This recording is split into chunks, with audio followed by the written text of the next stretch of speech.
నుంచి మనకి ఏ మోడల్ వస్తుందంటే ఎక్కువ శాతం పర్పీటెడ్ అండ్ రీఇష్యూ ఆఫ్ షేర్స్ అనేవి ఇవ్వడం జరుగుతుంది. కాబట్టి ఈ మోడల్ చాలా ఇంపార్టెంట్ అనేసి మీరు గుర్తుపెట్టుకోండి. ఎక్కువ రిపీటెడ్గా వచ్చేది ఏంటంటే పర్పీటెడ్ and reissue of shares.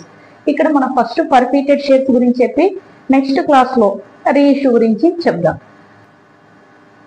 పర్పీటెడ్ shares అంటే ఏంటి?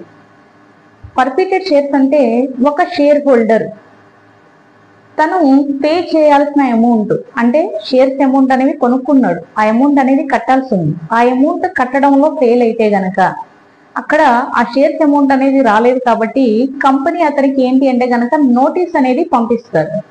ఇన్ని రోజుల లోపల మీరు అమౌంట్ అనేది పే చేయాలి అనేసి పంపించడం జరుగుతుంది. ఆ అమౌంట్ వాళ్ళు పంపిన నోటీస్ టైం లోపల గనక పే చేసేస్తే ఏం ప్రాబ్లం అనేది ఉండదు. ఒకవేళ ఆ నోటీస్ పంపిన తర్వాత కూడా అమౌంట్ అనేది పే చేయలేకపోతే దాన్ని వాళ్ళు అఫీషియల్ గా ఏం చేస్తారంటే పర్పీట్ చేసుకోవడం జరుగుతుంది. దీన్ని పర్పీటెడ్ షేర్స్ అనేది చెప్పడం జరుగుతుంది. ఫర్ ఎగ్జాంపుల్ గా మీకు అర్థం అవ్వాలి అంటే ఏబిసి లిమిటెడ్ కంపెనీ,